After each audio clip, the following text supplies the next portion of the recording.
با من کار داری؟ گفت برو معدن. اونجا یه آقایی هست به اسم داوود اشرف.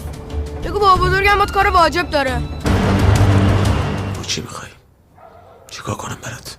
این زمینی که داری بزن به نام نبی من. دهن خودم سرویس کردم برسونمش تا اینجا.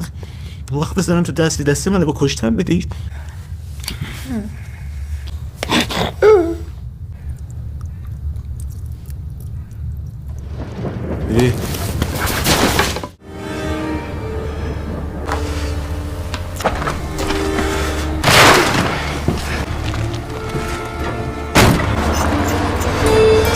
من کاری باش نداشتم.